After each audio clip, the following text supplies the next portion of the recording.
Council of Churches. During this time, she's been at the forefront of initiating and coordinating ecumenical programs both regionally and internationally on religious freedom issues, human rights, nonviolence, and peace building. We want you to hear from Salpi today as she is an architect of an unprecedented peace-building initiative in Cyprus known as the Religious Track of the Cyprus Peace Process, which operates under the auspices of the Embassy of Sweden. She has served as its executive director since 2012, and the Religious Track works to encourage, facilitate, and serve the religious leaders' dialogue and efforts for religious freedom and peace in Cyprus, and to contribute positively to the Cyprus peace talks. This work has brought about very important breakthroughs that foster interreligious, cross-community, and interfaith dialogue and cooperation. They have earned the support and trust of both Muslim and Christian leaders in Cyprus. They have contributed to the opening, repairing, and cleaning of a number of neglected and closed religious monuments for religious worship, some that had been closed since 1963 or 1974. In short, Salpi has fully committed herself to working with religious leaders, faith-based organizations, and religious communities on issues related to freedom of religion and human rights, conflict transformation, and peace building both locally, regionally, and internationally. Salpi's creativity, leadership, and drive provides great hope for the future of our country, and we look forward to hearing from her today.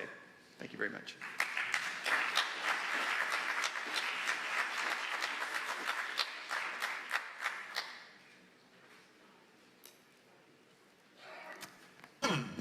Thank you very much.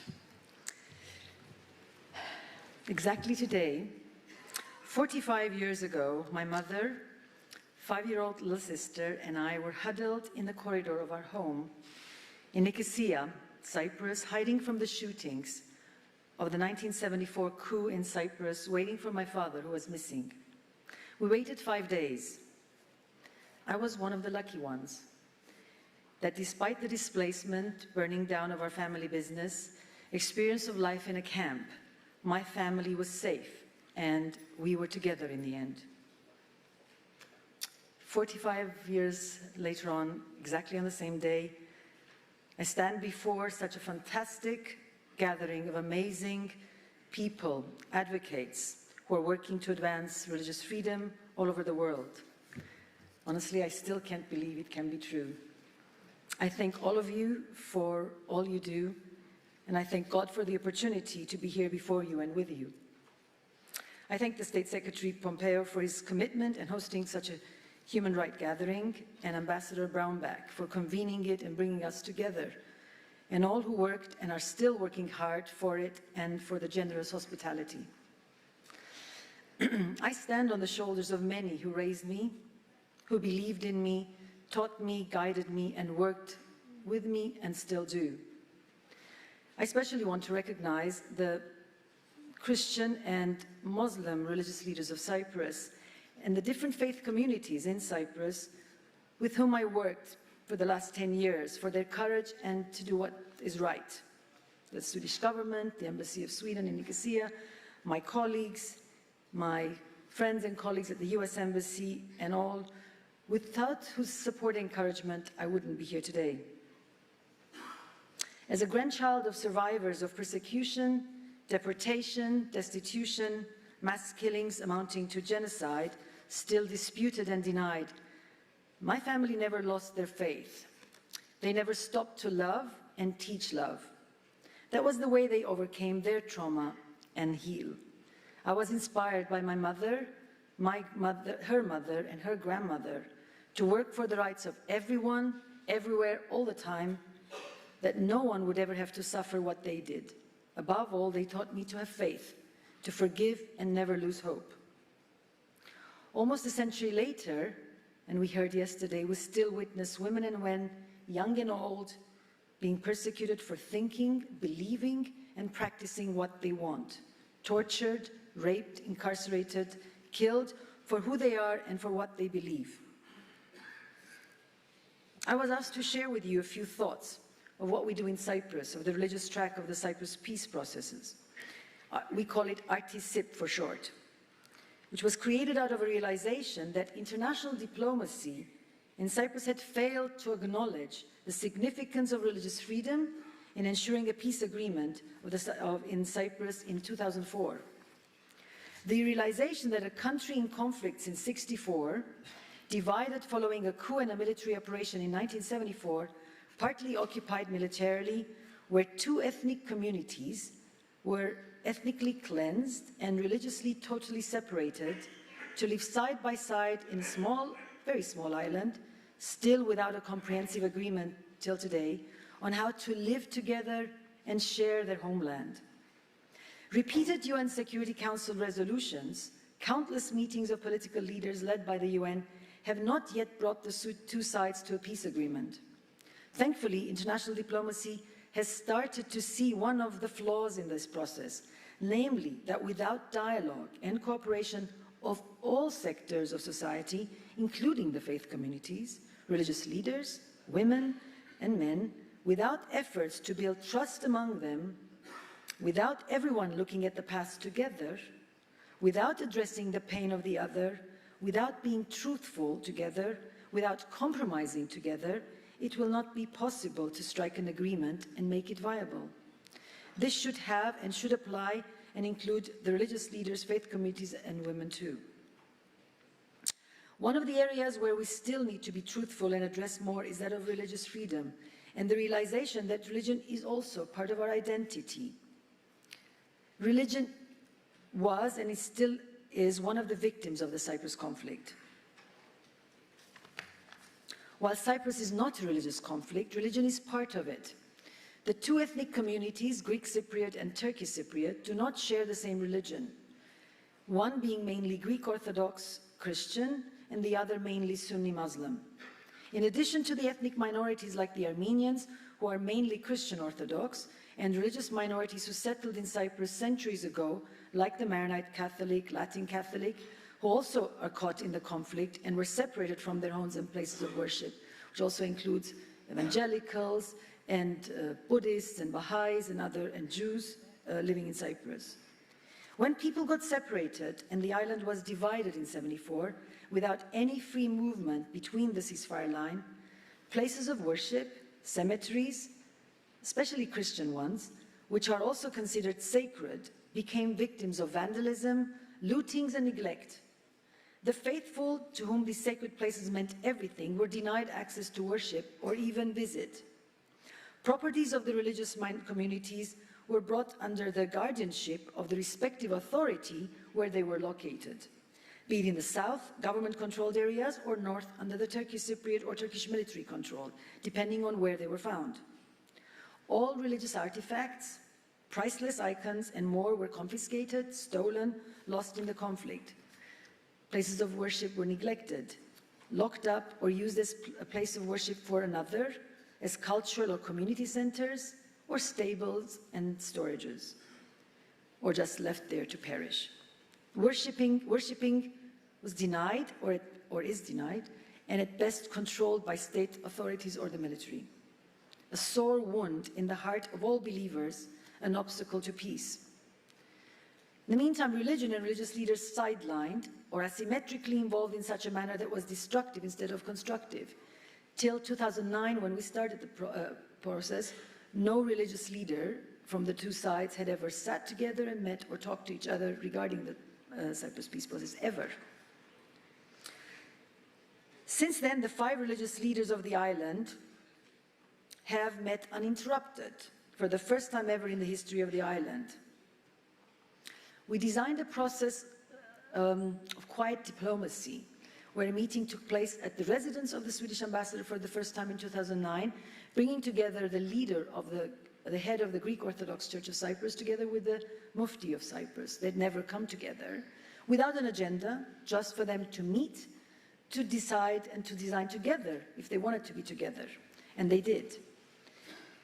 Together, they were joined by the Armenian Orthodox, Maronite, and Latin Catholic. They've designed an agenda where they've pledged to work together for religious freedom, get to know one another, build trust, and hope to build confidence, not only among themselves, but among their respective communities. They have given their blessings and allowed us to facilitate a wider roundtable called Faith for Rights, which includes all other faith communities in Cyprus together. Here I must add that the US model of roundtables and task forces that I've been hearing about has inspired me personally, and I really hope when I return we can open this group to a dialogue space with political and state authorities. Together they have advocated for the right of the other to have access and pray at their respective place of worship. They visit each other's place of worship together, even the closed ones, destroyed for decades and made visible witness of respect for religious freedom and reconciliation. This was unheard of in Cyprus before 2009. Together they attend each other's prayer services on special feast days and nowadays do not even want to miss that.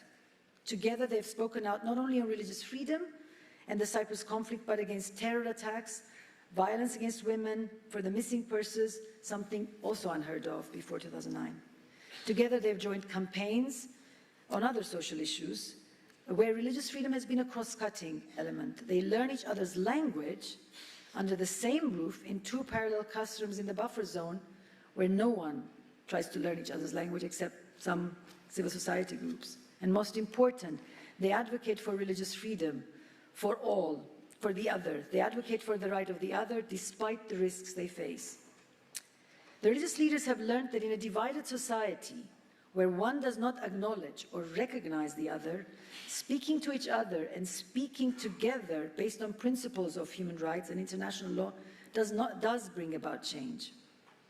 International community has understood that they cannot ignore religious freedom anymore when tackling the peace process. The Embassy of Sweden has not given up to host and provide a safe space without being an intruder for the meetings to take place without intervening or guiding. The Office of the Religious Track, which I guide, facilitates, mediates, and serves the whole process. We draft, convene, relate, mediate government, with government, media, and others. What has the Religious Track taught us that can be used to inspire others? I just share a few. Religious freedom should be part and parcel of any peace process. Religious leaders can and should work together to advance religious freedom for all. This is not the same as interfaith dialogue. Religious leaders can advocate for each other's rights and can be agents of change, instruments of peace, when their language is based on human rights and they do that together. Advocating for religious freedom builds empathy, trust, and is a powerful tool for confidence building, and you all know that because you do the same. Respecting religious freedom helps the faith communities to look at their past together, help them heal from decades of trauma and work for peace together. Governments and faith leaders can work together to advance religious freedom as long as they have no hidden agenda, but stay to what is at the core. Dialogue promotes cooperation and coexistence. It vaccinates against polarization. Persistent, patient facilitation bears fruits. And as women, we should not be scared of cracking the ceiling of the male-dominated religious leadership world. Having said this, I do not want to give wrong impression. We have a very long way to go to change the current reality on the ground in Cyprus. For the full realization of the significance respecting religious freedom can mean to a peace process, and for religious freedom to be fully respected in Cyprus. Peace building, as we all know, it is a slow, patient process, but working for human rights is always remains urgent. There are no cutting corners. If one of us is not free, none of us are free. The thought I want to leave for Cyprus, and I will close. The right to worship, the right to access and administer one's religious monuments cannot be held hostage to any conflict or peace negotiations. They should not wait for the peace agreement, but they should be considered now. They should be the fruit. A peace agreement should be the fruit of that process. The religious leaders have made realistic proposals on this, and they should be heard. Restoring, protecting, and renovating religious monuments cannot be left in the hands of cultural heritage experts or conservationists alone, who don't understand or don't want to understand the acknowledged principles and practice of religious freedom. Neither the international community nor states, nor any technocrat or appointed person should take over the role and responsibility of the rightful owners of places of worship. Personally, as a woman, peace builder, the message I have for other women and men is that believe in what you do. Do it with passion, Have faith, be genuine, and never lose hope. Thank you.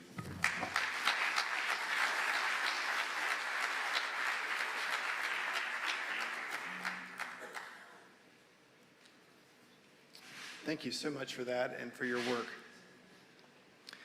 As you've seen at this ministerial, we believe in the power of working together to advance freedom of conscience, religion, and belief for all. The challenges are bigger than any one country or organization can deal with by themselves, and so we want to be synergistic and strategic in how we can work together and engage. I like to say that effective religious freedom advocacy sits on a four-legged stool. Civil society, religious leaders, governments, and parliamentarians. With this meeting today, we are working to deepen our partnerships with you, with NGOs and civil society activists, working to highlight the power of the International Religious Freedom Roundtable. With the panel this morning, we showcase the importance of religious leaders working together across religious lines to advance religious freedom for all, and the progress that they can make by bringing their great moral authority and community standing to the discussion, and also the power of prayer. With the ministerial tomorrow, we'll be strengthening our government alliances and partnerships.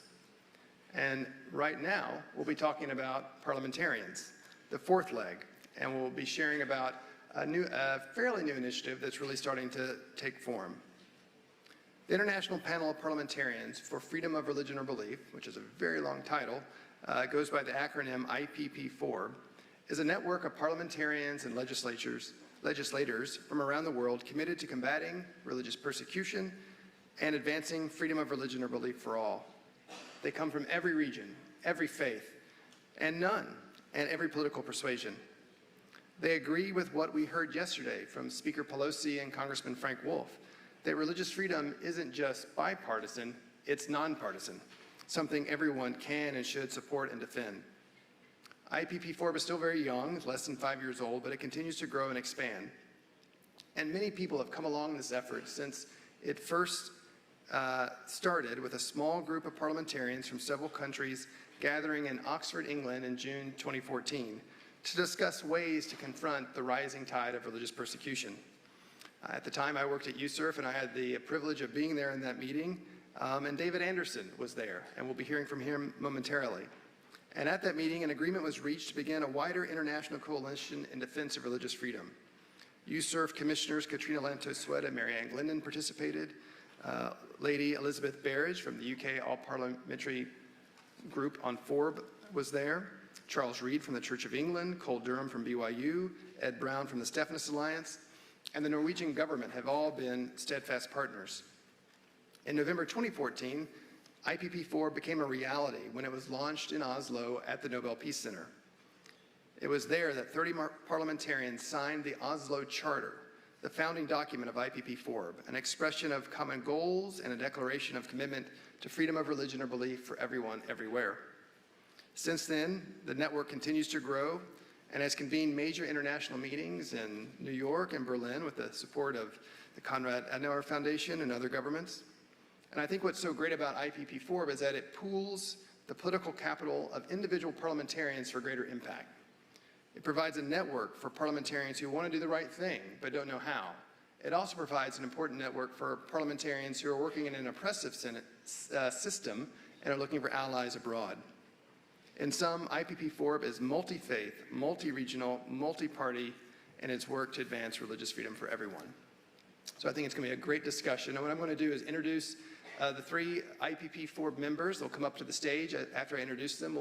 They'll each share from the chairs for about 5 minutes each, and then we'll have a dialogue and really drill down and learn more about their activities. So first, I want to welcome to the stage Mr. Anderson, who is a member of Parliament for the Saskatchewan riding of Cypress Hills Grasslands. Mr. Anderson was first elected in 2000 and subsequently re-elected 5 times, and he currently serves as a Shadow Cabinet Secretary for Human Rights and Religious Freedom. Mr. Anderson has been committed to raising awareness of the need to protect religious freedom around the world, and as I mentioned, is a founding member of IPP4. Importantly, he and fellow MP Bev Shipley presented and passed a motion in April 2013 which unanimously declared the Parliament of Canada's support for religious freedom around the world. David, why don't you come on up?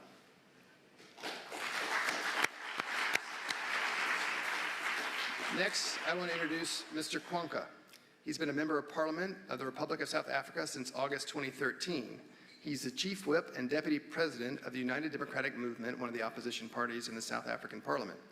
He serves as a full-time member of the Standing Committee on Finance and of the Portfolio Committee on Public Enterprises. He's been highlighted in several newspapers as one of the best MPs in South Africa and has received various international awards for the positive role he played during the outbreak of violence against minorities in South Africa in 2015. Mr. Kwankwa, please take the stage.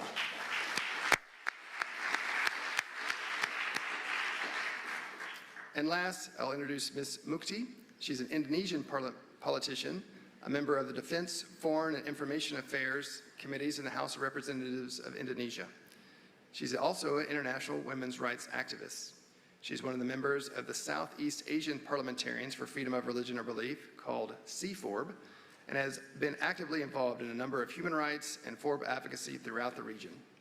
Aside from her FORB work, religious freedom work, she's been focusing on encouraging women to run for political office. And she's a member of the Women's Working Group on Political Representation and has been at several international missions and election observation delegations. Please, Ms. Mukti.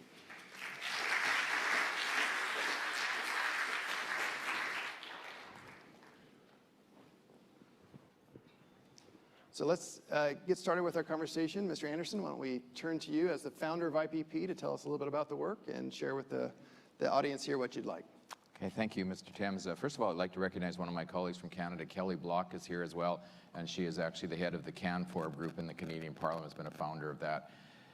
We're more than halfway through our week already, and we've heard many different pieces of the freedom of religion issue. I'd like to offer you, I guess, a little bit of one place that we may be able to begin to put some of those pieces together as we leave here over the next while. Even with 1,000 of us in this room yesterday, you realize that the human rights community, and particularly the freedom of religion and belief community, is not a big one. Those of us have been involved for a while. We recognize each other. You meet the same people. But we all need each other. So it takes advocates, it takes NGOs, it takes elected assemblies, it takes those who are persecuted to work together to pressure our governments on human rights, and particularly on those issues of freedom and belief. And I don't think there is a more basic right than that right to believe what it is that you choose. One of the most critical participants, I think, in this whole recipe are legislators. Typically, the people who are involved with the human rights, who are elected officials, are small in numbers. They are often very courageous and determined people, and they're typically usually on the outside of the power structure, even within their own parties and within legislatures.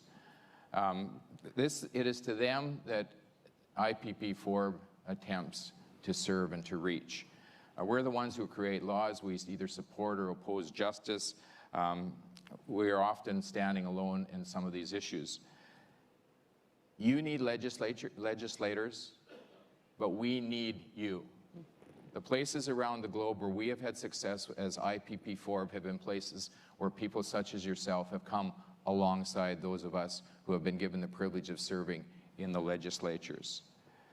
We have worked alongside you, victims, NGOs, advocates, political entities, democratic institutions, governments, and I need to acknowledge the commitment that the Norwegian government in particular has made to us.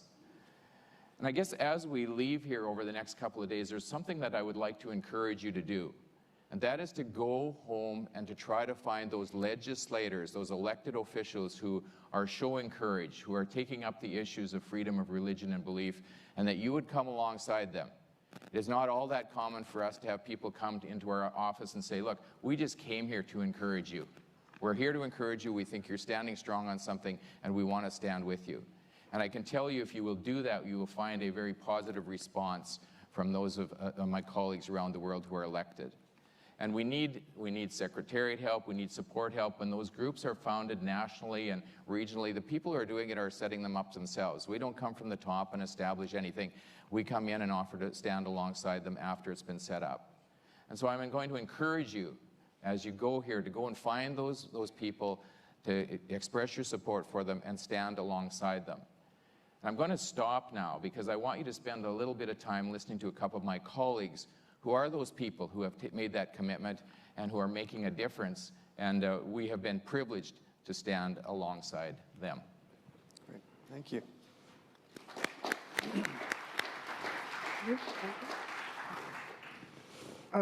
Thank you, Knox and David. So, good afternoon. My name is Lena Maryana. So, as introduced, that I am a member of Parliament in Indonesia, and I've been asking to talk about the parliamentarians working together to advance the freedom of religion or beliefs, and I would also to take this opportunity to share our works and experiences in Southeast Asia, and also the recent project that endorsed by IPP4, and in Southeast Asia, we are gathered in ASEAN Parliamentarian for Human Rights, and in this APHR, we have what we call as a working group on freedom of religion or belief. And as you may understand that Indonesia is the biggest Muslim country in the world, because Indonesia consists of almost 90% Muslim. But on historical background, since Independence Day in 1945, Indonesia has recognized the freedom of religion or belief by,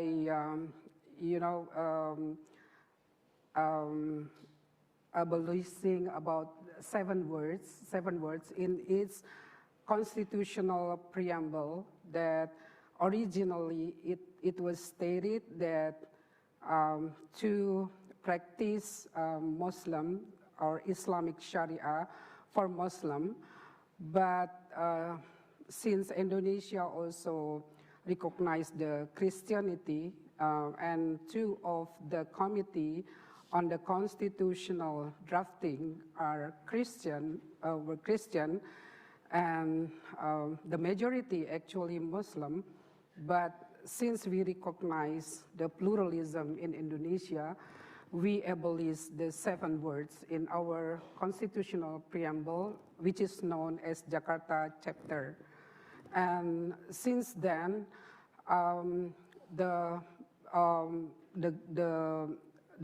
state recognized the five biggest religions, but not until recently, on November 2018, that the Constitutional Court issued the verdict that recognized the believers in Indonesia. So they have been struggled for a long time, and the Constitutional Court recognized these believers because usually in our identity card, in ID, so only the believers didn't recognize on the religion space. In our ID card, there is a religious space, and only the believers that cannot omit it or recognize. But the Constitutional Court, as I said, that issued the verdict that the believers also recognize in our country, and they can put their beliefs in the ID card. So it's quite different with the Malaysia case, for example, because the APHR on the working group of FORB had a mission last year in Malaysia. So in Malaysia, you can find on their ID, only Muslim can put the religions on the ID. And we have been discussing it with the JAKIM. JAKIM is the state religious affairs in Malaysia. To some of them kind of rejected this kind of discrimination. But again, that in Indonesia, I would like to tell you that the situation is now in good spare, because the presidential election has already resumed last 2 weeks, and as you may know, since 2017, there were blasphemy accusation to one of the governor, the Christian governor. And I would like to tell you and conclude my presentation here that I'm from the Islamic party. I'm from the biggest Muslim party, but we endorse the non-Muslim governor candidate on the 2017 governor election in Indonesia. And you know that we have been punished by our constitution, and we lost about 20 seats this 2019 election.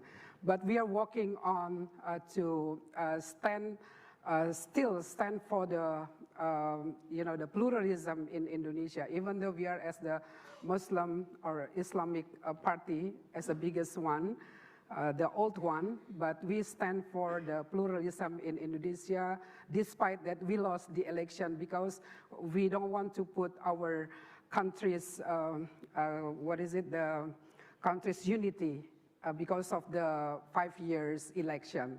So we're still working on it to be stand for the pluralism in Indonesia. Thank you. Thank you. Well, thank you very much, Chairperson. The nice thing about being the last speaker is that you can get away with saying absolutely nothing. So I do run the risk of repeating what has already been said earlier. I'm just kidding.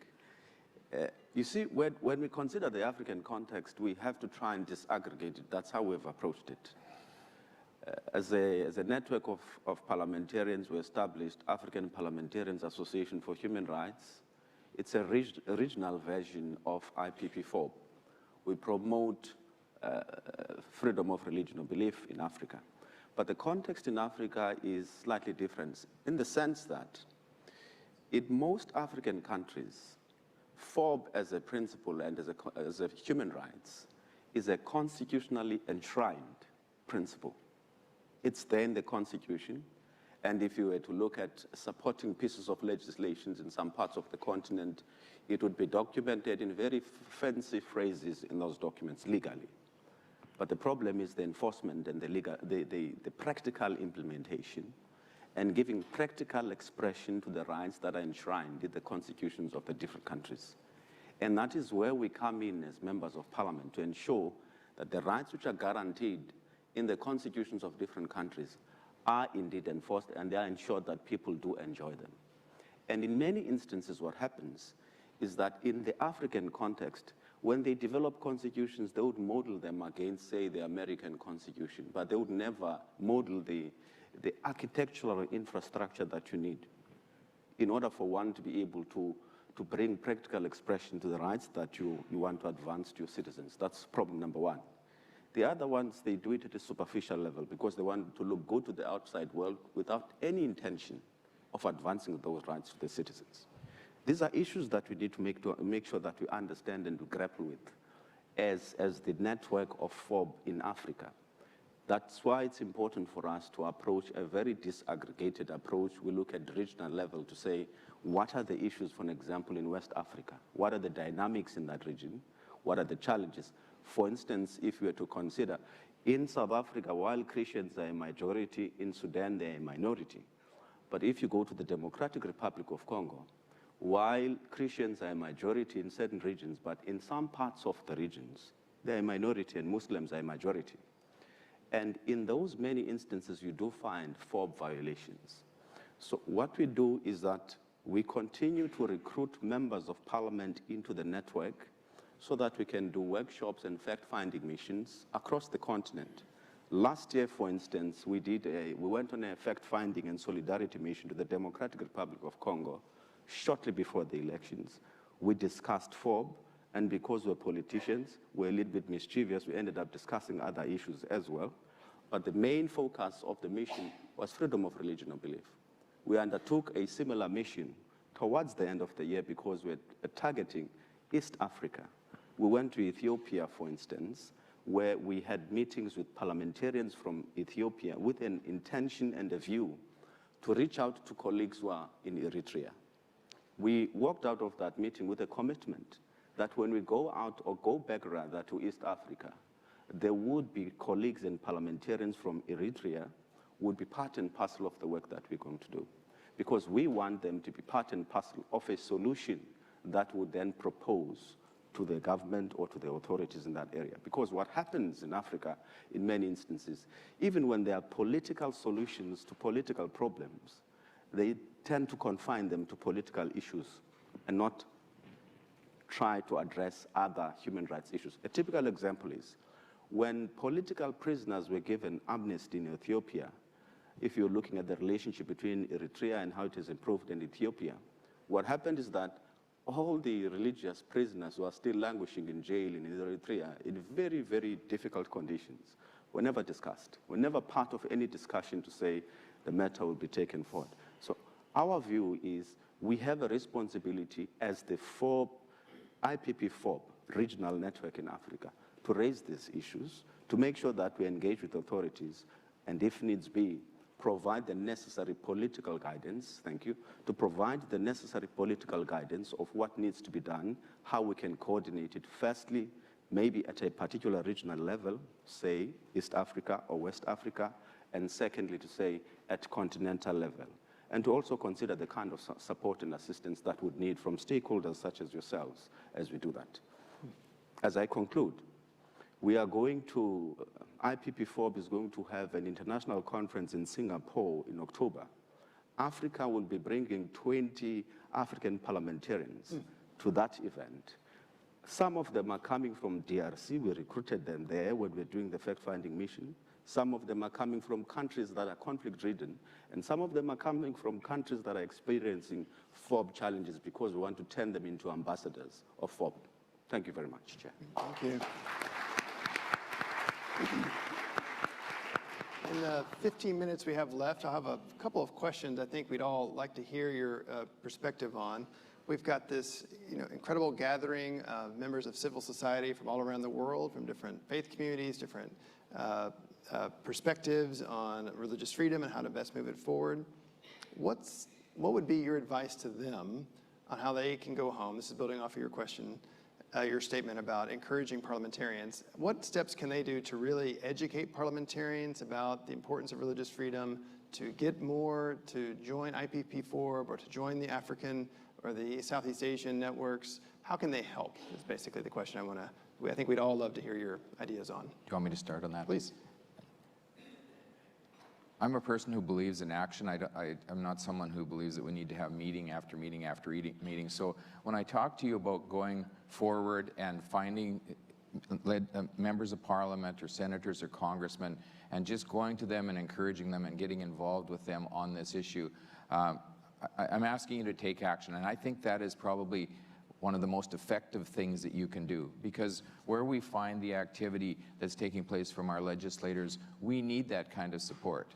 And where it has gone well, I think APHR would be a good example of that as an organization, a human rights organization that has worked well, but has also had good support and good relations with the NGO community as well. And so we would like to see that established. IPP4, again, as I pointed out, is basically a network of trying to encourage people to work together. We do not dictate. When Kwankwa began to set up his network, the question was, what is it you would like to do? What do you think can be done? How can we work with you? And so when he talks about these projects, these are projects that he initiated. We would love to have some of you come alongside him, NGOs and CSOs come along and say, can we help you? Can we provide you with some secretariat help or some assistance or administration? Because those are the things that those of us who stand alone as legislators don't always have very much of. Some of us, I'd say I'm in Canada, we're well looked after, but there's many places in this world where legislators need help from outside if they're going to be effective outside of Parliament. So that's what I would suggest. If you want to play a role, I think there's opportunity to do that. And then if you can find a few people and refer them back to us, we would be happy to talk to them and see if there's something they'd like to move ahead with. That's great. Yes, so the biggest challenge, especially in Indonesia and in other countries in Southeast Asia, is to outreach the other MPs to involve in this working group, because until now, the number is not, increasing impressively because only few that would like to join this working group. But despite of that, we have some of the kind of ambassador of FORB inside our parliament, and based on our best practices, especially in Indonesia case, that you cannot work alone without establishing the network, especially for ASEAN countries. We have IPA, Association of Parliamentarians in Southeast Asia. So we always raise the issue of this FORB and to get engagement from other MPs. But other things that also important that also to get involved the NGO, because you know that sometimes not all the parliamentarians knows better about the FORB issues. Especially, I am the good example because when I joined the APHR and the working group, so they provide me with the toolkits, with the references and also the networking. So during the plenary session, we always raise this issue and get more MPs to get involved. Even though this issue is a kind of not interesting, you can call it, because they have their own problem. They have their own challenge inside the countries. So it's a bit difficult, but we work hard, and we have a good example, as you said, that APHR working together with the IPP FORB, and we established now the Southeast Asia FORB. And even though it's just recently, but we are very optimistic that this network we can, work well, especially supported by IPP FORB. Yeah, great. Well, yes, it would help us as we try to find customized solutions to different countries across the region. As I was saying earlier, you have countries that are committed to FORB, you have countries that have FORB as a constitutional value, but there's no political will to advance it. There are countries that don't care about FORB at all.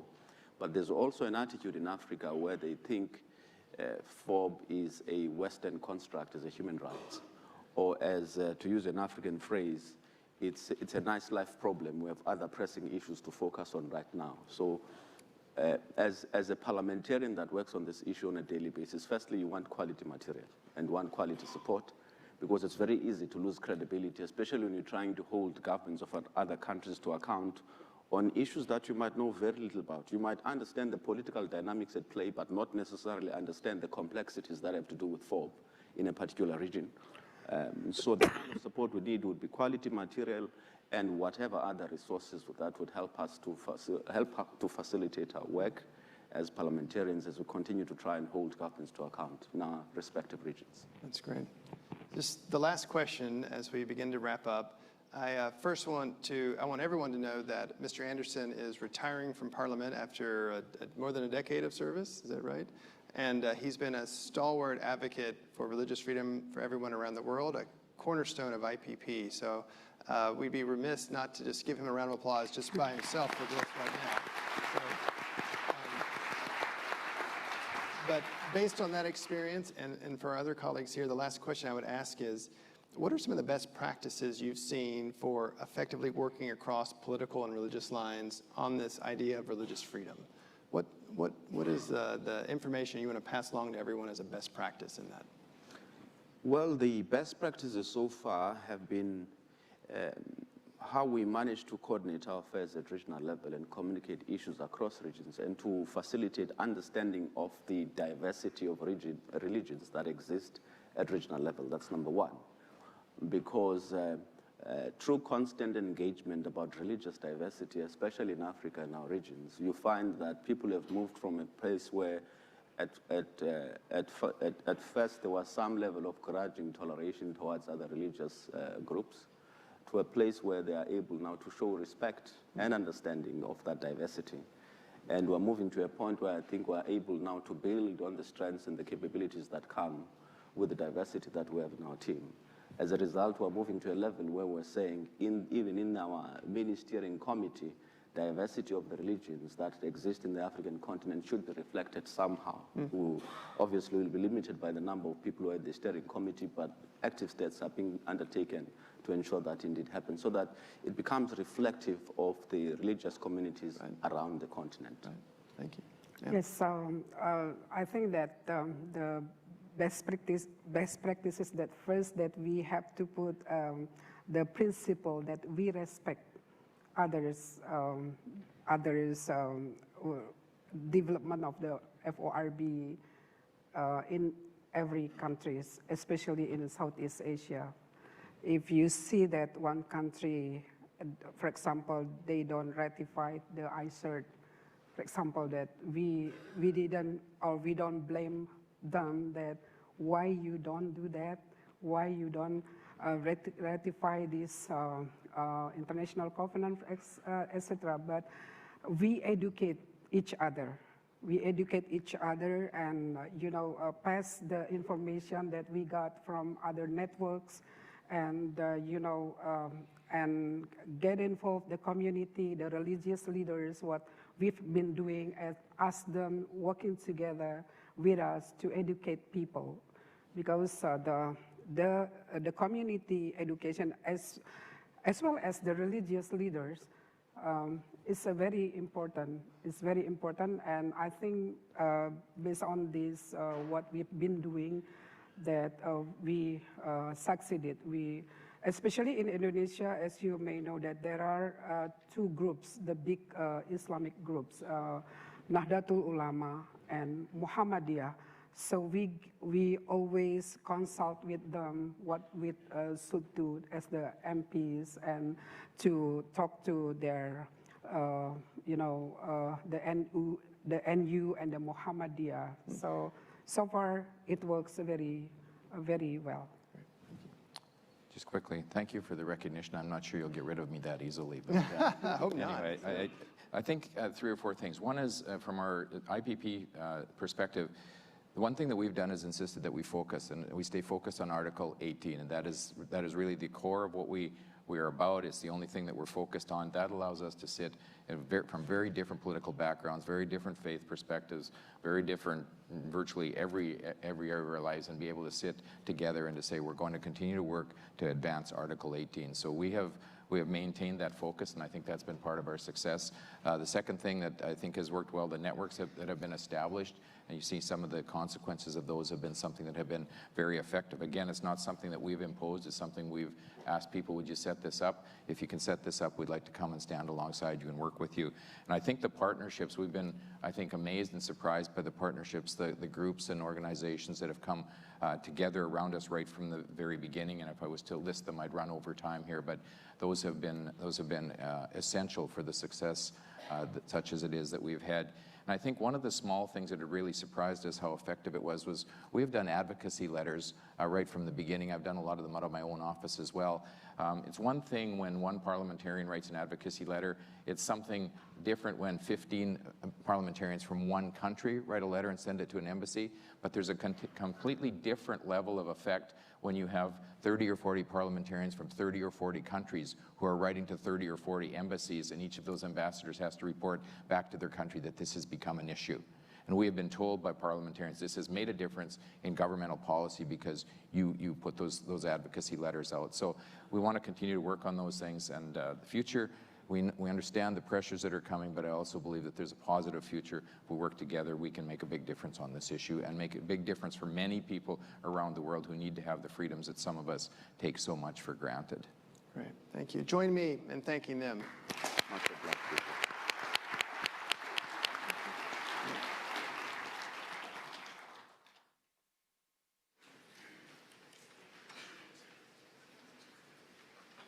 Ladies and gentlemen, please welcome the Honorable Tibor Naj, Assistant Secretary of State for African Affairs.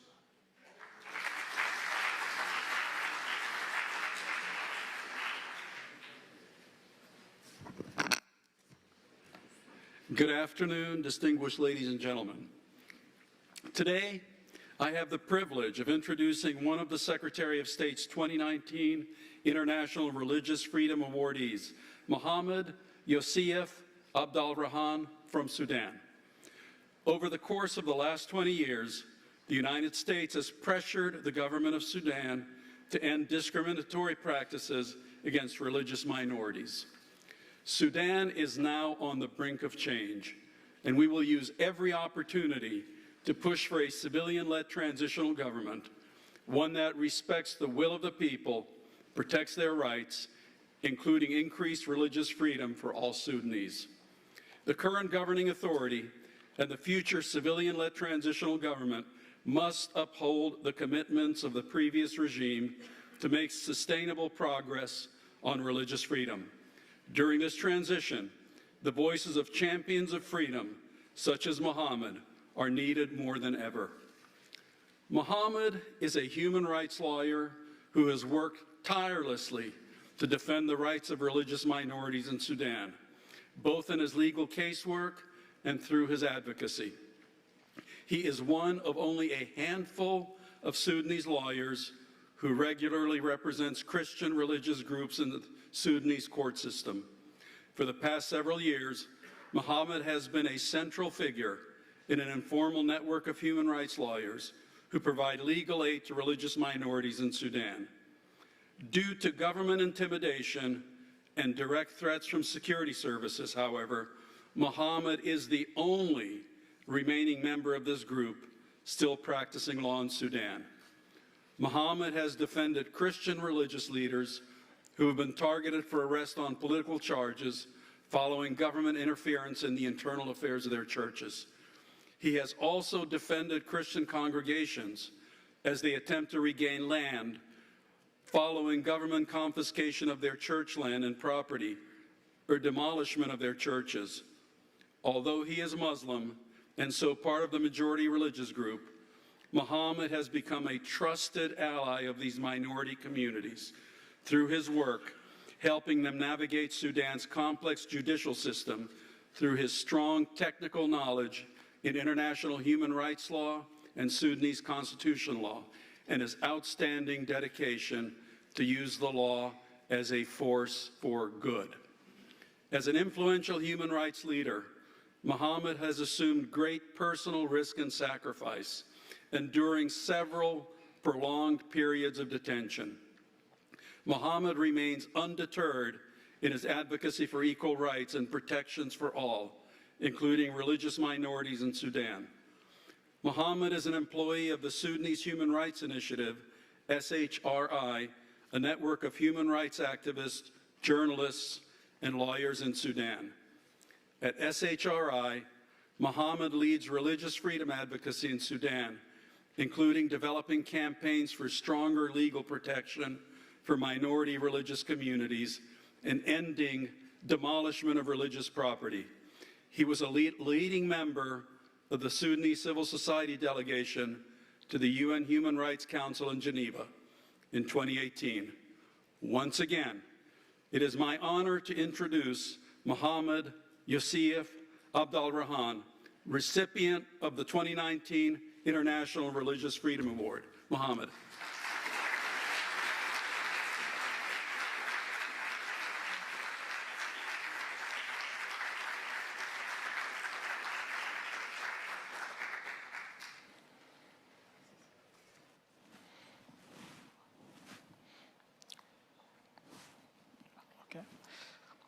السيدات والسادة الأعزاء، Ladies and gentlemen, في البدء أشكر وزير الخارجية الأمريكية مايك بومبيو ووزارة الخارجية الأمريكية ومكتب الحريات الدينية على تكريمه لي بهذه الجائزة. At the outset, I would like to thank U.S. Secretary of State Mike Pompeo and the Department of State and the Office of International Religious Freedom for honoring me with this award. هي جائزة لم أكن أتصور أن أحصل عليها، وشرف عظيم لي أن أقف أمامكم اليوم في الاجتماع الوزاري السنوي الثاني لتعزيز الحريات الدينية في واشنطن العاصمة. This is an award I never imagined I would receive. It's a great honor for me to stand before you today at the second annual ministerial for religious freedom here in Washington, D.C. شكر خاص لسفارة الولايات المتحدة في الخرطوم والغايب الأعمال والقنصل والقسم السياسي على مجهوداتهم الدؤوبة لتسهيل حضوري إلى هنا. Special thanks also to the U.S. Embassy in Khartoum, its Chief of Mission and Consul, and the political section for their incessant efforts to facilitate my presence here today. كما أخص بالشكر المسؤول السياسي السابق السفارة الأمريكية بالخرطوم السيدة كارين يوهانس لمجهودها المضنية في دعم الحريات الدينية في السودان. I especially want to thank the former political officer in the U.S. Embassy in Khartoum, Mrs. Karen Yohannes, for her great effort in support of religious freedom in Sudan. إنكم من خلال هذه الجائزة المميزة لا تكرموني وحدي، بل تكرمون الشعب السوداني المتسامع الشجاع. Through this distinguished award, you're not only honoring me, but you're honoring the entire people of Sudan, the tolerant and brave people. إن دفاعي عن الحريات الدينية في السودان هو أغلى واجب يمكن أن أقوم به، ولم يكن ليحدث لولا شركائي في المبادرة السودانية لحقوق الإنسان شيري. My defense of religious freedom in Sudan is the least that I could do personally, and this would not have happened was it not for my partners in the Sudanese Initiative for Human Rights, Sharing. لقد ظللنا في المبادرة السودانية لحقوق الإنسان طوال 10 سنوات نعمل بجهد وبصمت وبصدق في ظروف أقل ما يمكن بأنها خطر. We continued in this initiative to work over a period of 10 years. We worked very hard and quietly and sincerely under conditions that the least I can say about them is that they were dangerous. تصدينا بالدفاع أمام كافة المحاكم ونظمنا الحملات مناصرة داخل وخارج السودان، وكل ذلك في ظل نظام غمعي بامتياز، وظللنا صامدين ومستميتين في الدفاع عن الأقليات الدينية في السودان على امتداده. We confronted the regime by standing against it in all courts of law. We organized solidarity campaigns inside and outside Sudan, and all of this we undertook under an oppressive regime per excellence. We continued to stand fast in defense of religious minorities in the entire Sudan.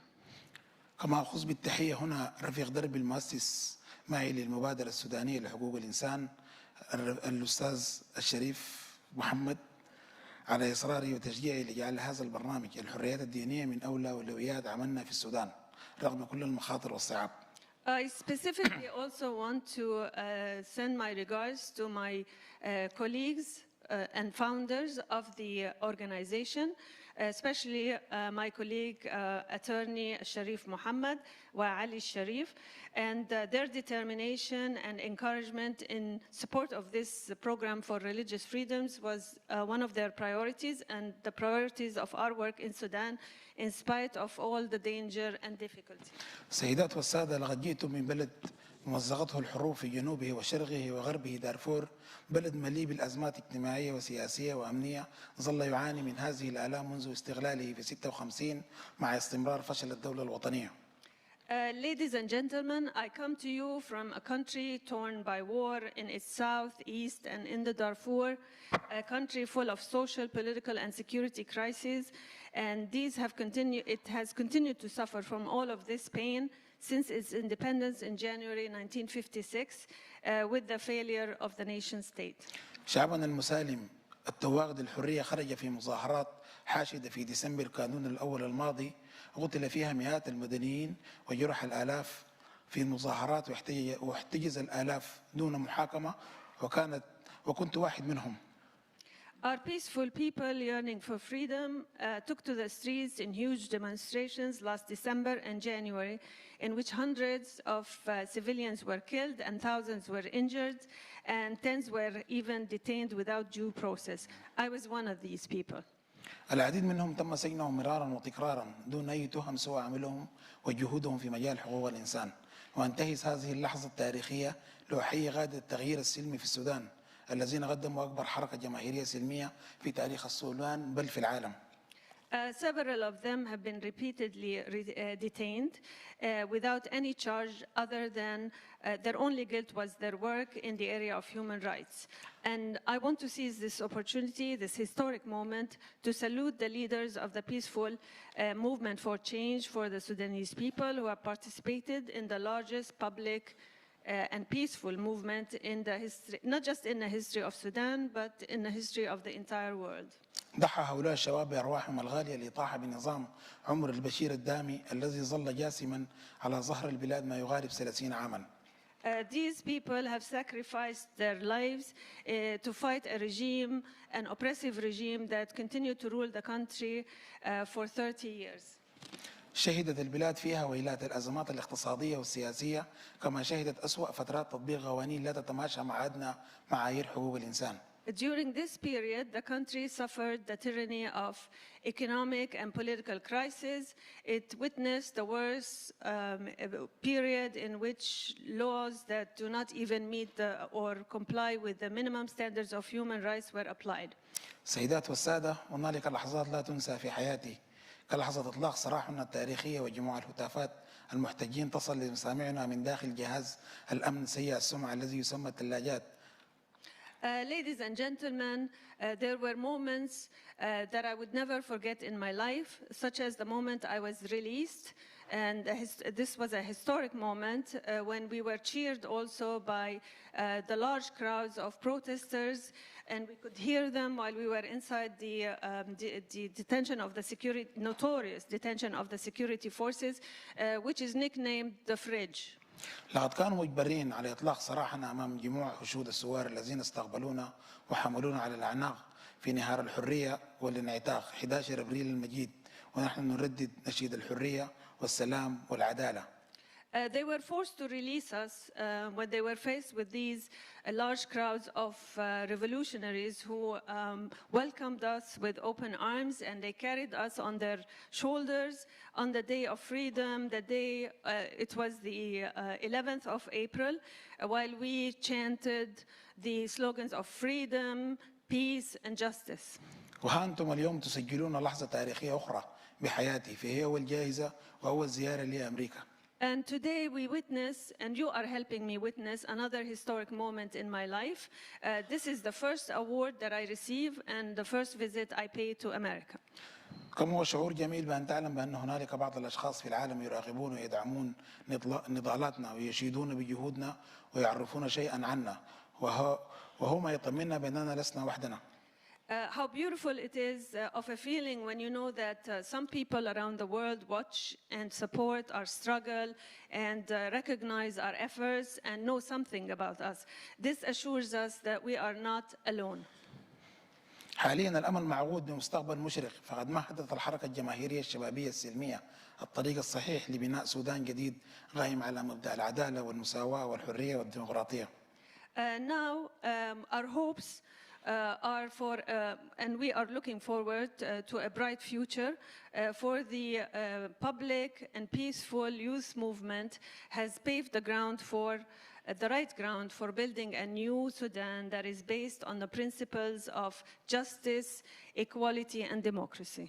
لقد رأينا حلم الوطن الحر الذي يحلم به جميع السودانيين فقد كانت ساحة الاعتصام بمثابة تمرين حقيقي للديمقراطية والتعايش.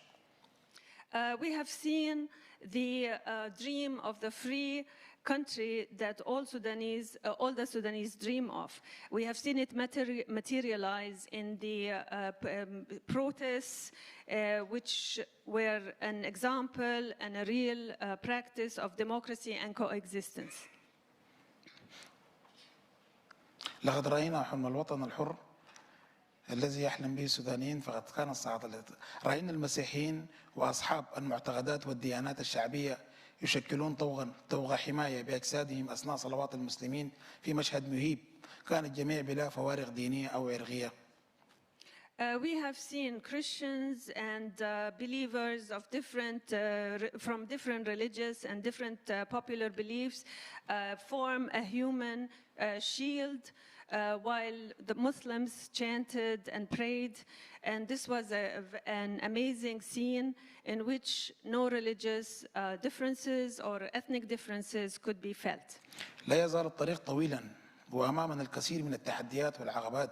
فكما تعلمون أن السودان لا يزال يعتبر واحد من البلدان الأكثر غلقا في وضع الحريات الدينية في العالم حسب تصنيف وزارة الخارجية الأمريكية منذ 1999 وحتى آخرها في نوفمبر 2018. We still have a long way to go, and we face a lot of challenges and obstacles. For as you know, Sudan is one of the countries of most concern when it comes to the status of religious freedoms in the country and around the world, according to the classification of the U.S. Department of State, starting in 1999 and ending in November 2018. ظل السودان طوال عهد البشير مصنفا ضمن الدول الأكثر انتهاكا للحريات الدينية الممنهجة والمستمرة. During the Bashir regime, Sudan continued to be listed among the countries with the worst record as far as violations and systematic and continued violations of religious freedoms. الشعب السوداني بحاجة لدعمكم خاصة خلال هذه الفترة الانتقالية المضطربة، ومن الضروري أن تضغط الحكومة الأمريكية على الحكومة المتوقع تشكيلها من قبل تحالف الحرية والتغيير والمجلس الانتقالي من أجل احترام حقوق الإنسان بما يتضمن تعزيز الحريات الدينية.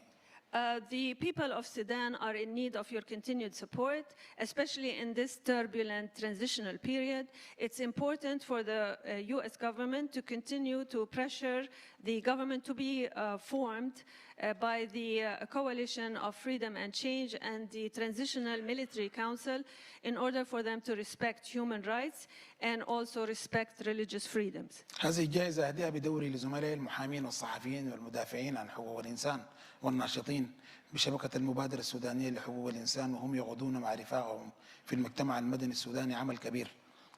I give this award for my part to my colleagues and the lawyers and the journalists and supporters of human rights and activists, human rights activists in the Sudanese Initiative for Human Rights as they lead their comrades in forming a Sudanese civil society, which is a grave and tremendous task. إنه تحدي يتطلب الكثير من الشجاعة والحكمة، فقد تعلمنا في السنوات الماضية أن نستمع لكل وأن نستجيب ونقدم العون للمحتاج. أتمنى أن نواصل بنفس الشجاعة لصنع واقع مختلف وأن نعمل على تحقيقه على أرض الواقع، وأعتقد بأننا قادرون على ذلك.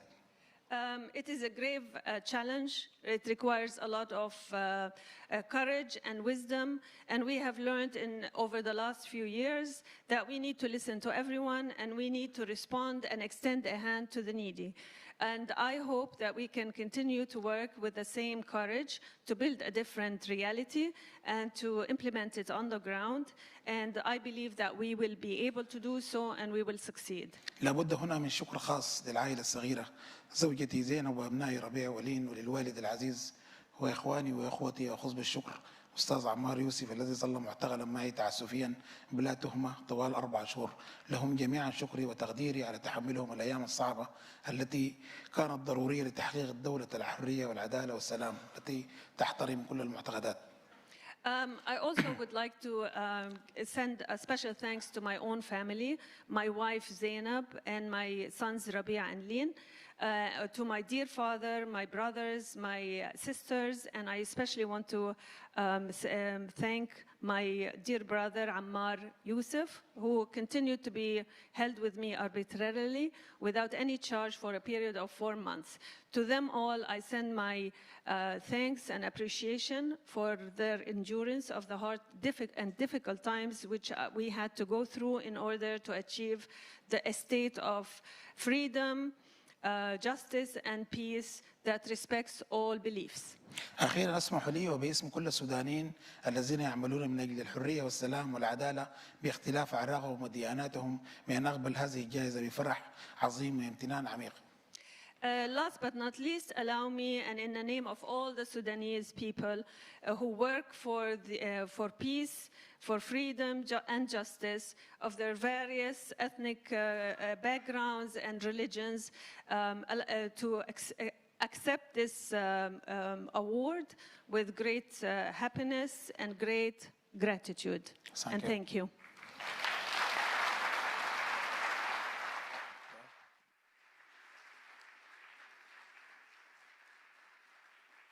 Ladies and gentlemen, please welcome the Honorable David Hale, Undersecretary for Political Affairs.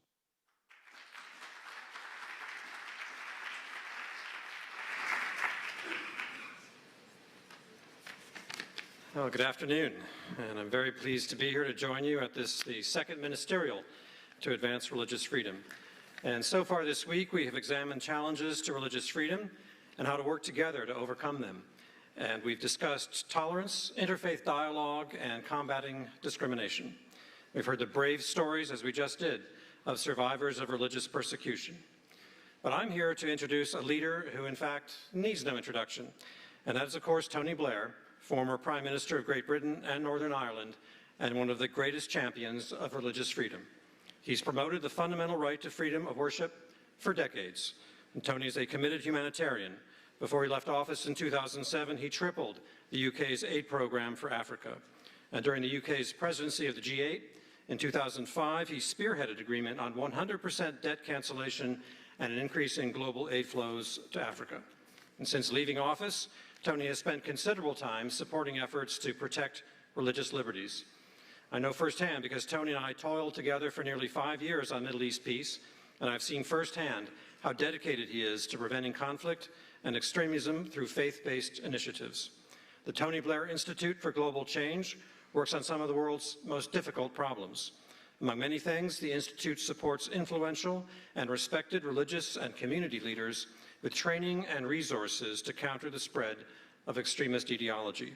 And Tony's work is at the forefront of innovative ways to support religious minorities and prevent oppression. As this ministerial highlights, societies flourish when religious freedom is respected. Tony has been central to efforts to promote that concept and our basic human rights. So please join me in welcoming Prime Minister Tony Blair.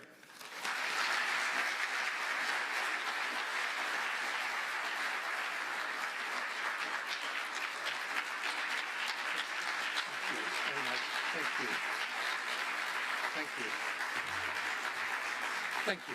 Thank you very much. Thank you.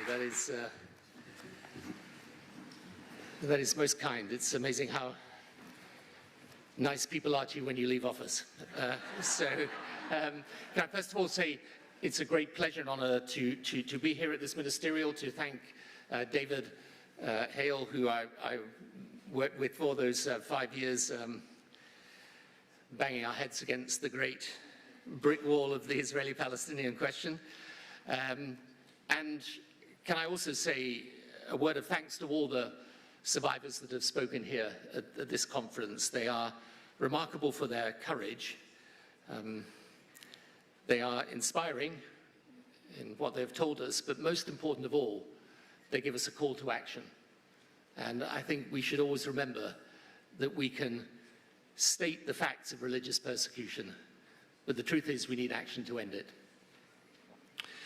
So religious freedom is a great cause, but vastly understated in its importance.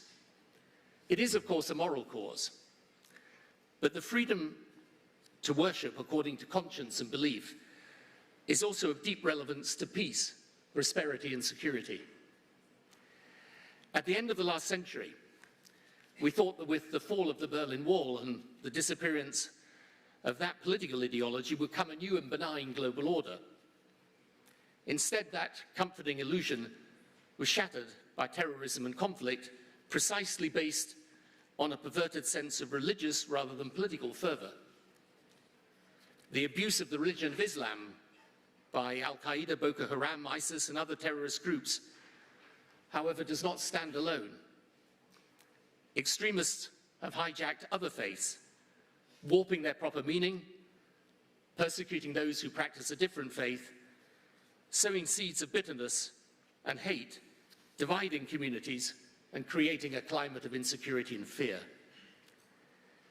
The denial of religious freedom comes in different forms. Sometimes it's non-state actors, terrorist groups, for example. Other times it is the state. The consequence is more than the harm to the persecuted, serious though that is. The fact is that all modern successful developed nations adhere to the principle of religious freedom. And they do also to the principle of the rule of law. These principles are not incidental to their success, but integral. The more tolerant a society, the more successful the economy.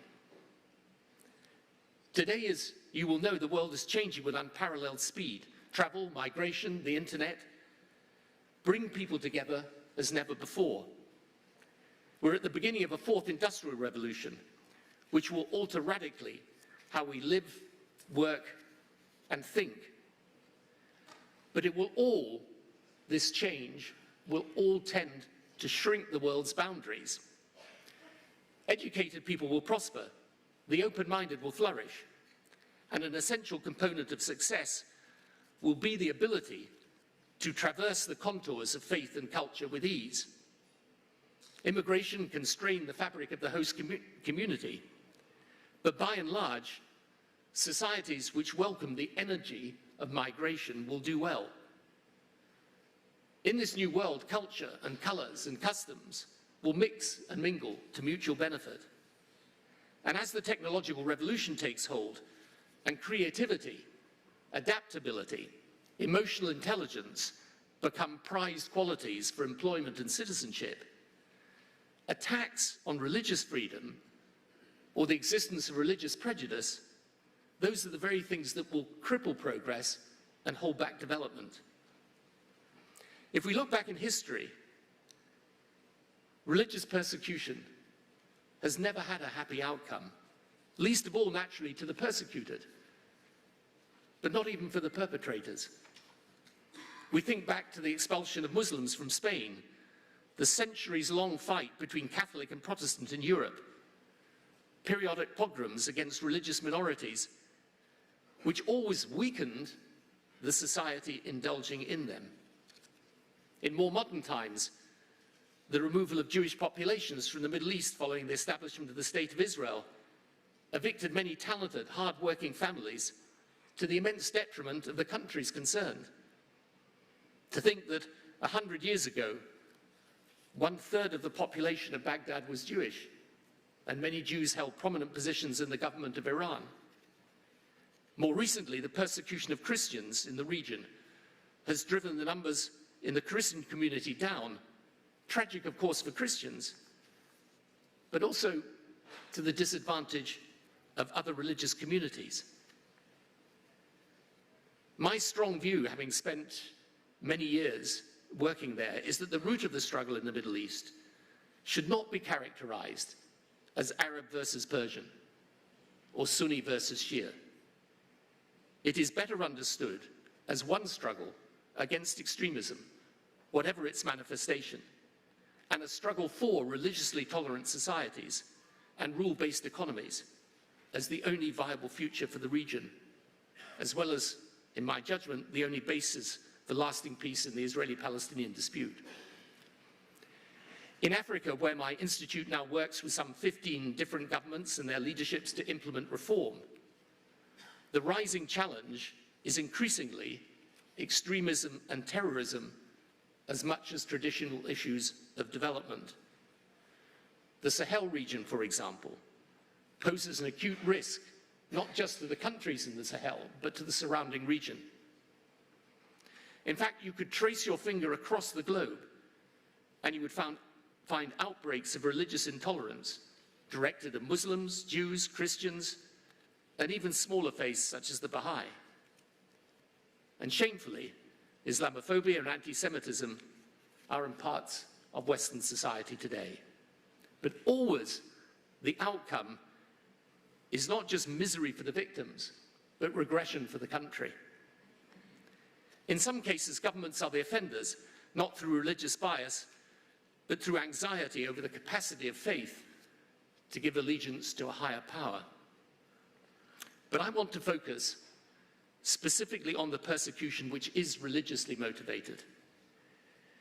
Here it can be the state which is the persecutor, but otherwise it is elements within society which the state is unable to defeat or contain, and which kill and terrorize those of a different faith. My institute now publishes a yearly detailed analysis of terrorism worldwide. Over 60 countries experienced acts of terror last year. But the violence doesn't come out of nowhere. The Institute's work is based on the belief that unless we eliminate the ideology behind the violence, we will never remove the violence. And that it is the turning of religion into a totalitarian political ideology which is the primary evil. Religious groups should, of course, have the right to participate in the political life of a country, to express their views based on their faith and to follow that faith. So it's not the interaction between politics and religion per se which is the problem. It is rather where the religion itself becomes a political ideology, where followers of one faith or one strand of one faith believe that their view of religion should govern everything.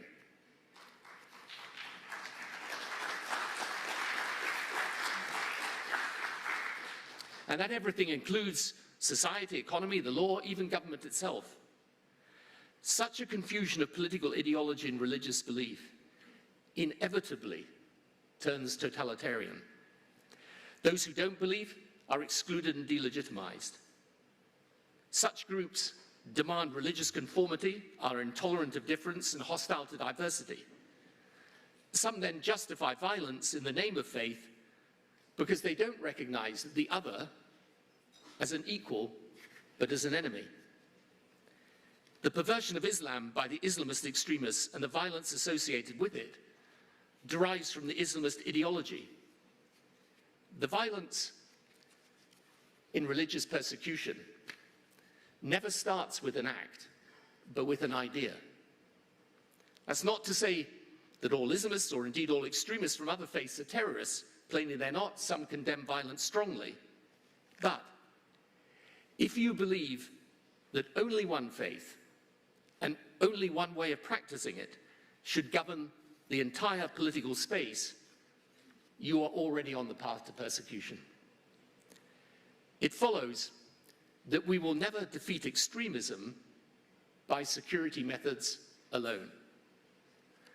Yet whilst over the past 2 decades we've spent trillions of dollars on security, hundreds of billions in airport security alone, for example, we've invested the tiniest of fractions of that amount fighting the ideas behind the violence. And my judgment is it's time to rebalance our efforts.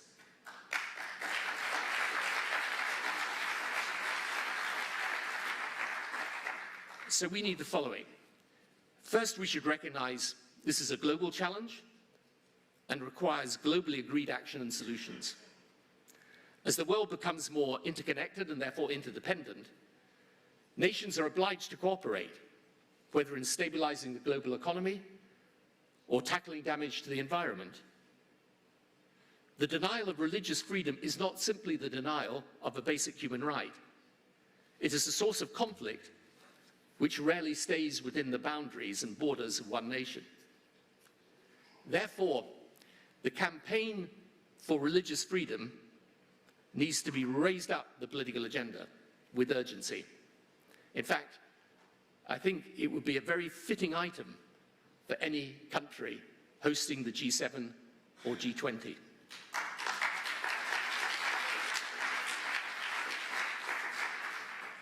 Secondly, the research in my institute has found religious intolerance often starts with the education systems of many countries, formal and informal, where either the practices or teaching, even the curriculum, promote a closed and bigoted view of the world in which other faiths are delegitimized or disparaged. Across parts of Asia and Africa, every day millions of young children grow up educated to regard the other as alien, an enemy. It is no wonder there are new generations drawn to extremist thinking, a proportion of whom will then graduate to violent extremism. So we argue for a global commitment on education, a high-level international accord whereby countries agree to promote cultural tolerance and root out cultural prejudice from their education systems, whether in the formal or in the informal sector.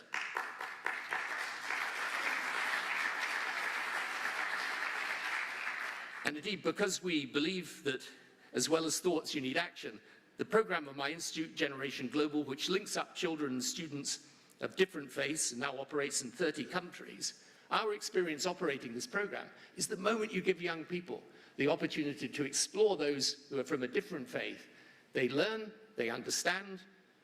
In place of ignorance, there is knowledge, and in place of fear, there is harmony.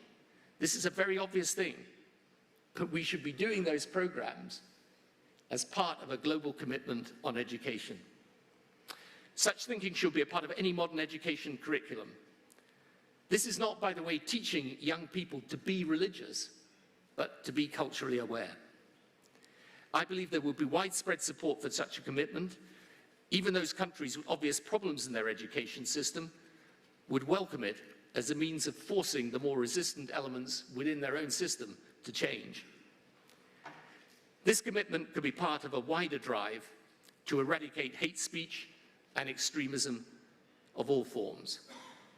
But we need countries to give leadership to such an endeavor, make it a political priority, show a willingness to agree certain core steps and actions to make good the principle. And thirdly, we need to mobilize the fight back against extremist doctrine and thinking amongst the religious community itself. There's a natural reluctance amongst people from my profession, the political class, to talk religion. But where the ideological wellspring of extremism is a religious conviction, albeit a mistaken one, it can't be avoided. The ideas of the religious extremists are doctrinal. They must be beaten ultimately by better ideas and doctrine. At least one dimension to this struggle is therefore religious. And there are many good and sound theologians and clerics to carry out this task, many of whom have been at this conference. But they need help in organizing. In other words, if one part of the origin of religious discrimination is religious in nature, we deal with it as such and should not pretend that the extremism arises solely from social factors. No doubt, social and economic factors play a part, but so does religious belief, however misplaced. It is a commonplace amongst some in the West to see faith as declining and organized religion as a relic which in time will disappear. But for much of the world, faith still matters. In some countries, numbers of practicing adherents to faith are rising.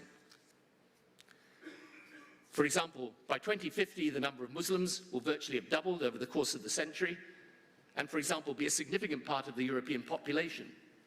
The global Buddhist population will be about the same as it was in 2010, whilst the Hindu and Jewish populations will be larger.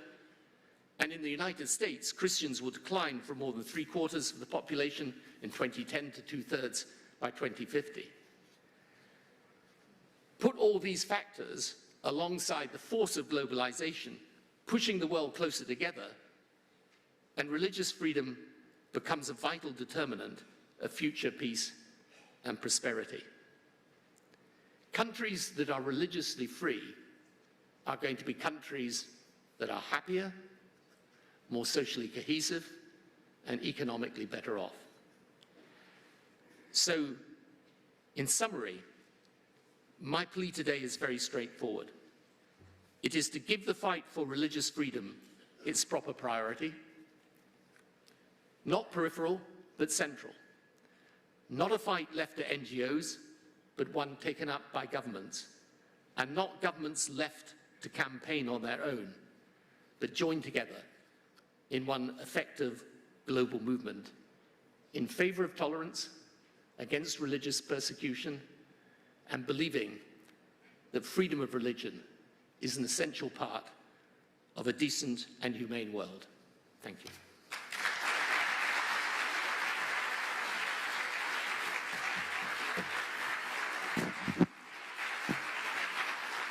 Thank you very much. Thank you. Thank you.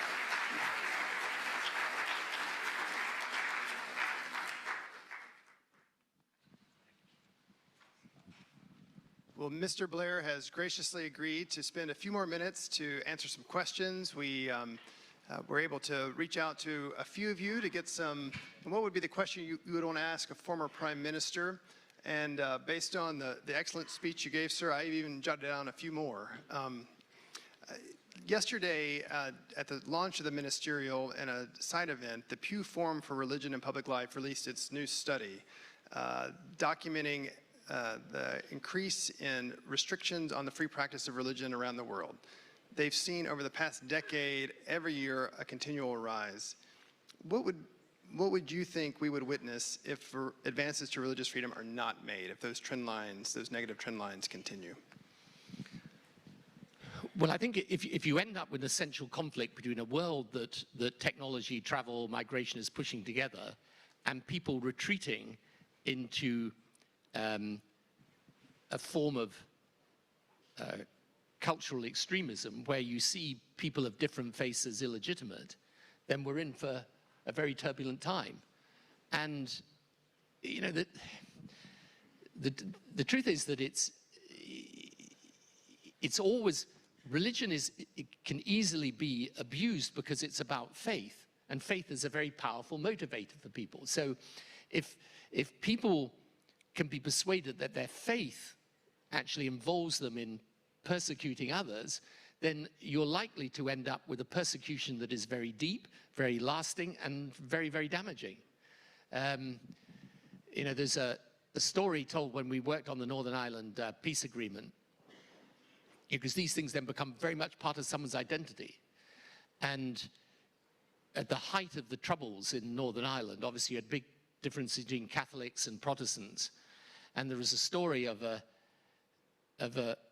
young guy, actually from Pakistani origin, who was then brought up in Northern Ireland. And if you wander into the wrong neighborhood at night, you get stopped by either gangs of the Catholic extremists or the Protestant extremists. And this young guy was going through the area and he was stopped, and they started to hassle him. And you know, he finally said to them, "Look, I know why you're stopping me. I'm a Muslim." And they said, "Yeah, but are you a Catholic one or a Protestant one?" So, you know, when religion becomes, it departs from the essence of faith and becomes a badge of identity in opposition to another, it becomes a political distortion that's just like any form of racism or nationalism. And that's the risk. So if we end up with a world moving closer together, you know, I remember when I grew up in the north of England, I think I was 12 years old when I saw my first person who wasn't white. I mean, I was brought up in a homogeneous community in the north of England. You know, there was we wouldn't have even known what the concept of diversity was. Now I think of my own children and their range of friends of different faiths, colors, you know, ethnic backgrounds. That is the world today. So if that's the world, you better ensure that people are comfortable going across these boundaries of faith and culture. Yesterday, at the start of the ministerial, after Secretary Pompeo spoke, we had 3 survivors of persecution speak. We had the rabbi from the Tree of Life Synagogue in Pittsburgh, who was there when the gunmen attacked. We had a Muslim gentleman from one of the Christ Church mosques who lost his wife in the shooting. And we had a Sri Lankan Christian who's been ministering to survivors of the Easter bombing. And something for everyone in the audience to know about, their theme was love and forgiveness across the board. And we didn't script that. We gave them just the faintest outline and a time slot, and that organically came out. And it was a beautiful, moving thing to hear. What would be your advice for how we engage those voices to counter the faith actors who are acting in negative ways? How do we lift them up? How do we empower them so those voices of love and inclusivity are heard? Well, I think you need people like that to call out the better angels of our nature. And their testimony is extraordinarily powerful.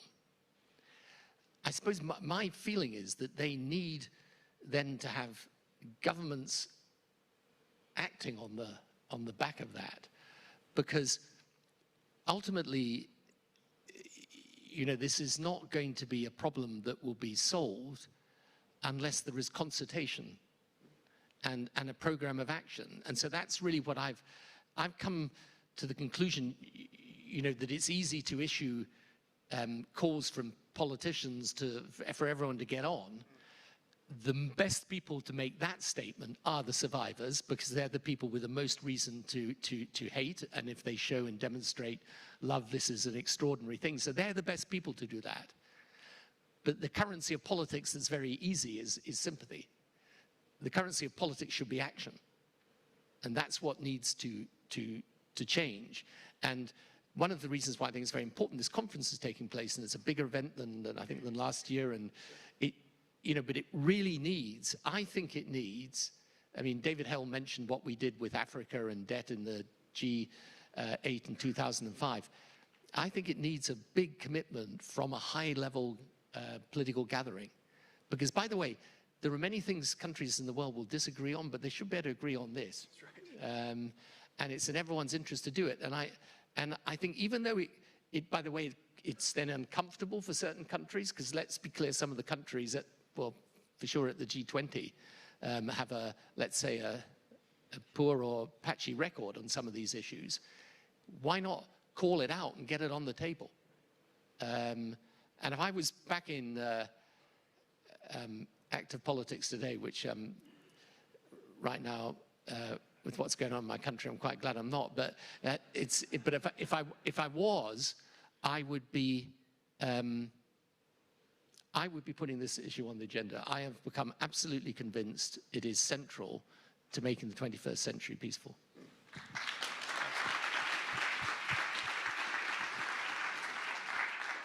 In your speech, you made a very impassioned call for rebalancing.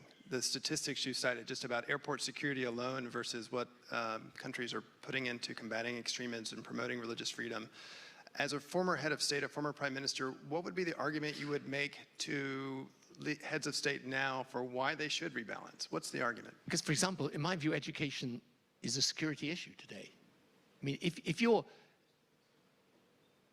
we decided that we would invest even a small proportion of what we invest in security, we actually invested in, for example, helping countries root out the prejudice within their education systems, helping them support programs where children are talking to those of different faith. I mean, I was in Jordan a short time ago where we have a program there, and just linking young people up from the Bedouin community with others in the same country was hugely impactful.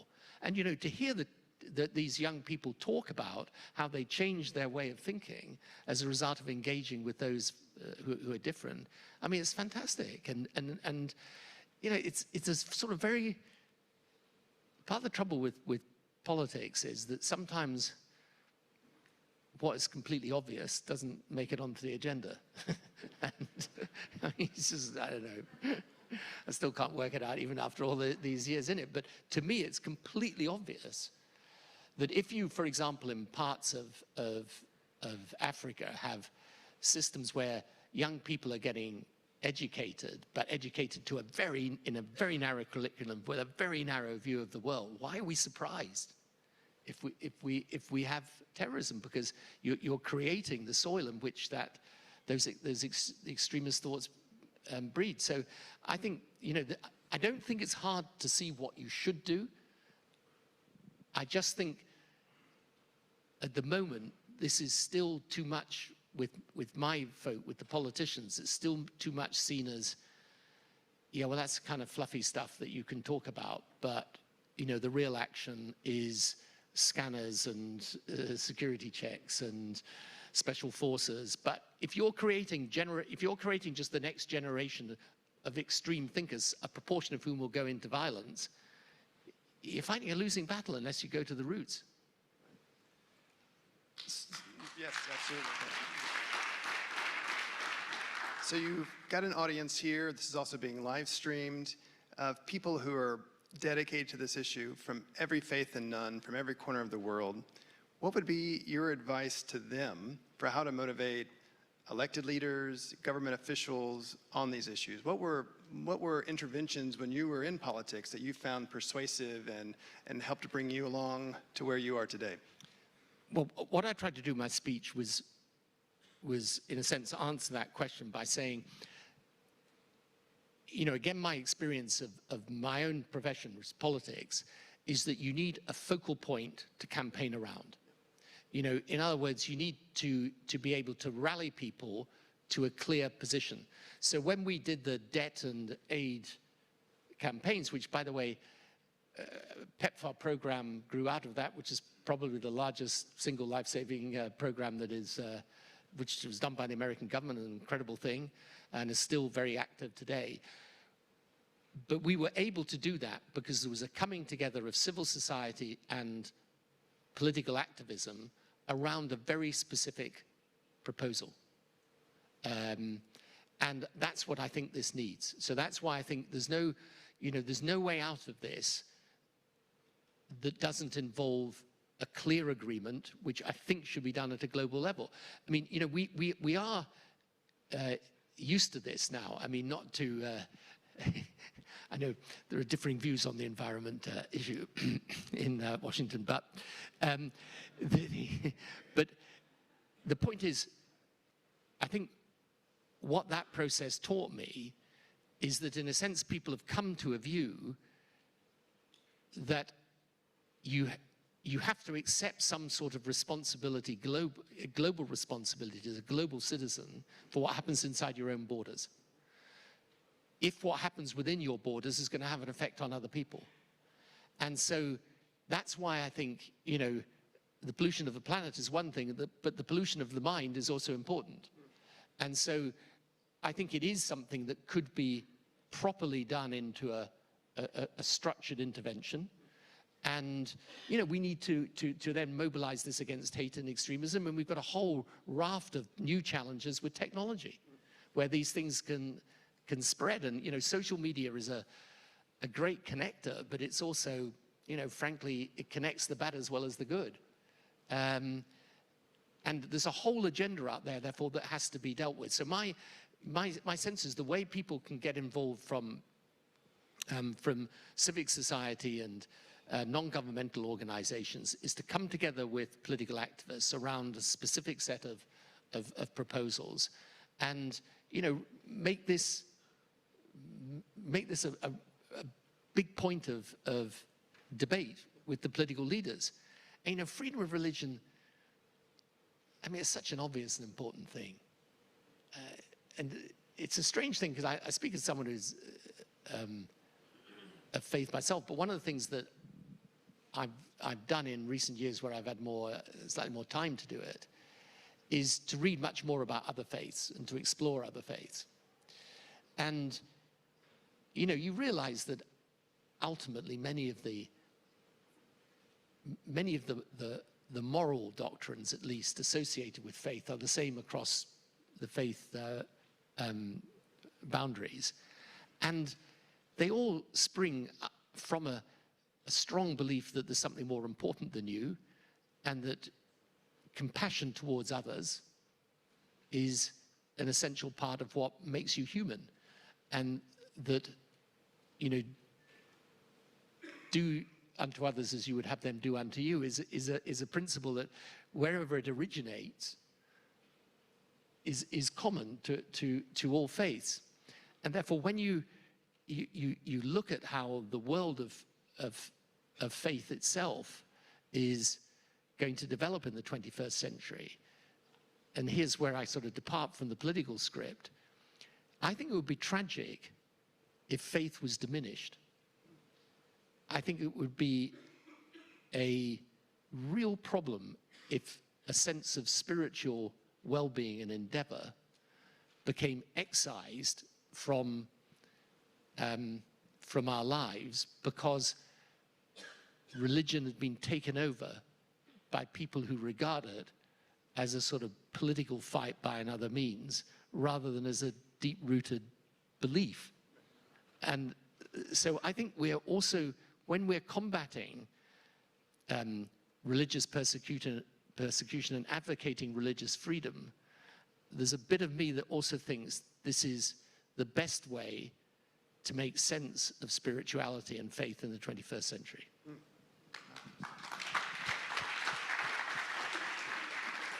As our time is wrapping up, I was really struck by you sharing about your childhood growing up and now comparing it to your children today. And I had a similar experience growing up in a rural part of the United States, and now my kids have friends who are Sikh, Hindu, Muslim, Jewish, Christian of all stripes. And that's a really powerful way to teach tolerance because they have friends.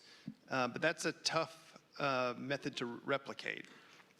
Just as some closing thoughts based on the work of your institute and just your work in politics, how do we overcome fear of the other? What can we take forward from this point to teach interfaith understanding, the benefits of pluralism and diversity? Well, I think, so, you know, we've spoken about education, which is obviously very important, and this can be done. Sometimes I talk to people in America about this, and they say, oh, but, you know, we don't have religion in our schools. And I say, it's not, you're not teaching, you're not trying to propagate a particular view of religion or indeed religion. You're just trying to make people understand the origins of the other and what motivates them and what they feel and think about their own faith community. So it's really is about cultural awareness. But I think the other thing is that you know, we need to be able to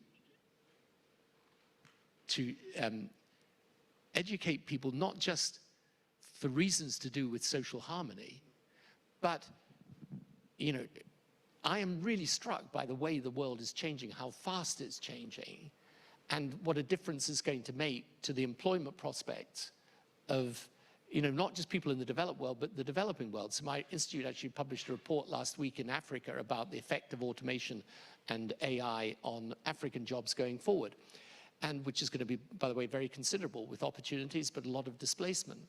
But the thing is this, what you realize, and here, you know, I'm from a generation that struggles sometimes with technology, and indeed my children always say to me, I should never talk about technology in public because they have vast accumulated evidence that I don't understand it.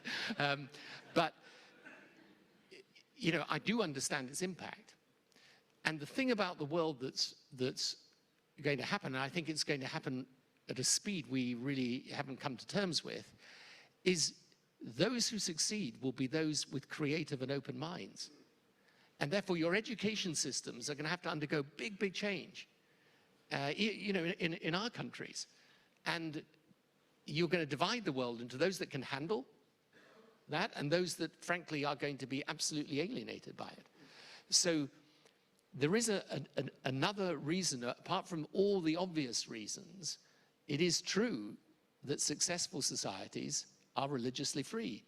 And it's because if you're persecuting people on the basis of their religion, that says something about your society that is fundamentally at odds with the way the modern world is developing. So there are a myriad of reasons why this is an important question. And they're not all just to do with the obvious thing that people should be free to profess their faith. It's also because societies that do not promote religious tolerance and have within them religious prejudice, those are not going to produce the winners of the future.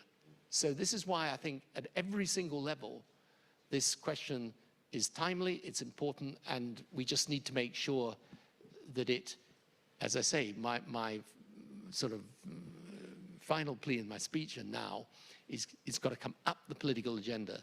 It's got to go into the first order and not where it is at the moment, which is a bit between the second and the third. Join me in thanking former Prime Minister Tony Blair.